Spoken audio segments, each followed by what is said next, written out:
l'enseignement 04 a proposé une rencontre entre les différents acteurs associatifs du territoire de l'ACC, APV dans ses locaux, à Saint-André-les-Alpes le 12 mai 2022. Une communication pour annoncer cette rencontre avait été mise en place par la CCAPV. 5 associations se sont déplacées pour cette première rencontre informative. Tout débute par un temps d'échange permettant aux différentes structures de se présenter et d'identifier les autres associations. La Ligue 04 a apporté également des informations sur les dispositifs d'accompagnement mis en place pour répondre aux différentes préoccupations des associations.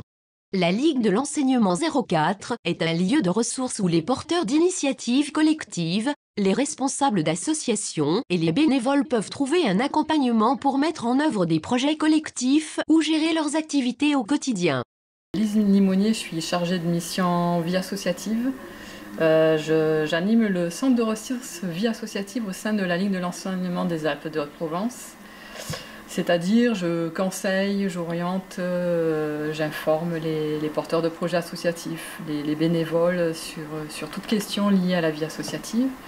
Et avec la Ligue de l'enseignement du 05, nous construisons un programme de formation. On propose des formations pour les bénévoles, c'est des formations gratuites sur plusieurs thématiques.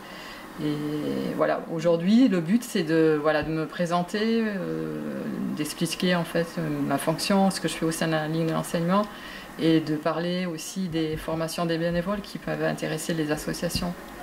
Oui, pour présenter tous les thèmes, comme ça les associations pourront faire un choix sur ce qui les intéresse et pourront vous contacter directement.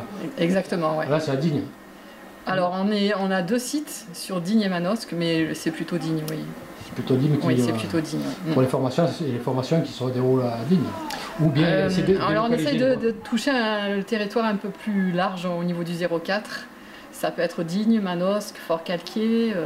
Pourquoi pas dans le Verdon, si on a de la demande, pourquoi pas dans le Verdon, on peut se déplacer pour une formation en comptabilité, par exemple. Ouais. Oui, tout dépend de la demande. S'il y a beaucoup de demandes, voilà, ça peut être délocalisé, quoi. Ça peut être délocalisé, oui. Tout à fait. Aussi, je m'occupe aussi des juniors associations. Alors, la Ligue de l'enseignement est relais départemental des juniors associations. Donc, un jeune mineur entre 11 ans et 18 ans, s'ils sont plusieurs qui ont un projet associatif, c'est possible.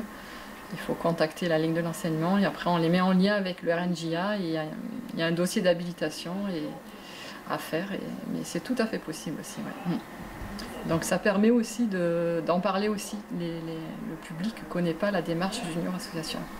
Donc aujourd'hui notre but c'est de nous présenter, de faire connaissance avec tout le monde et voilà, ensuite on verra la suite. Oui, disons c'est une prise de contact avec les associations qui viendront et essayer de dispatcher les différents modules qui sont possibles de faire.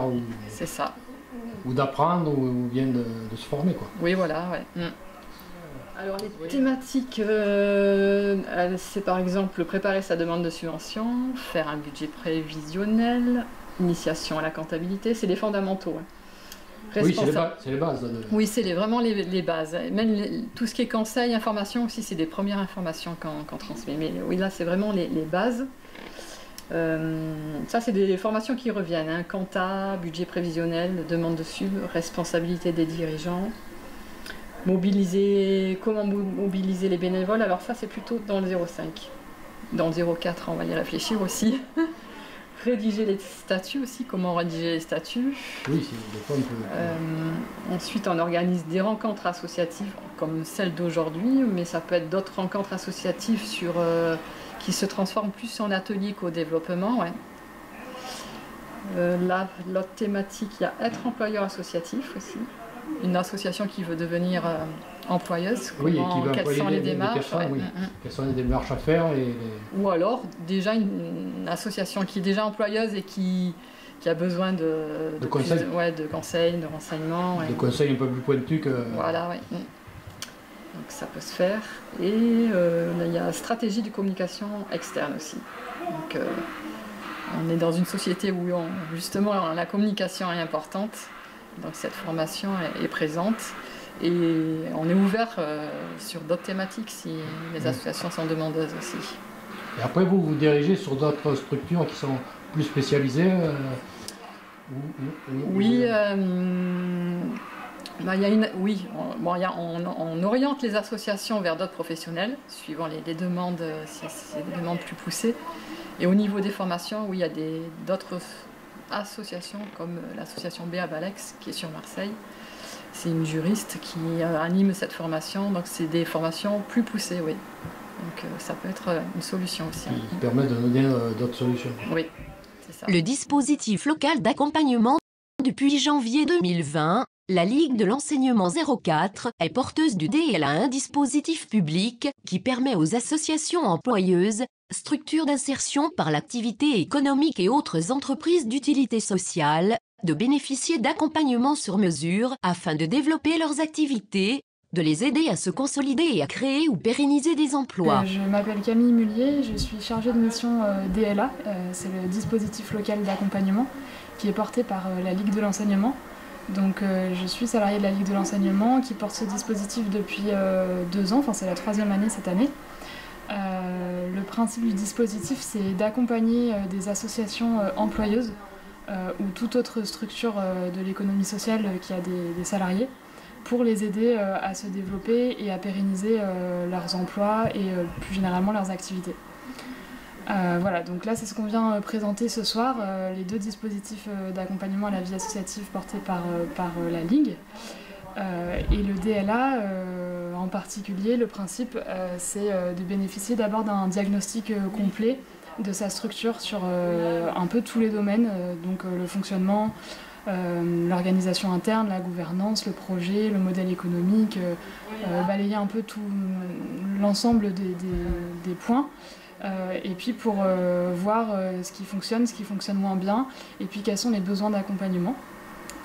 Et à l'issue de ça, on sélectionne un prestataire, un consultant qui est spécialiste de cette problématique pour accompagner la structure pendant plusieurs journées.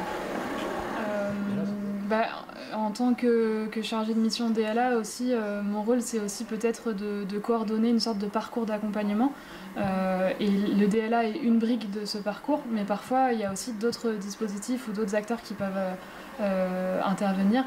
Et je pense notamment aux organismes de formation, les OPCO, qui peuvent aussi, qui ont des dispositifs d'accompagnement, pareil avec des consultants extérieurs, sur des aspects spécifiquement RH, donc ressources humaines et organisation interne principalement. Et souvent ça se complète bien avec le DLA, donc parfois on essaye de coordonner les deux. Et puis parfois avec d'autres structures quand c'est possible aussi. D'interagir ensemble.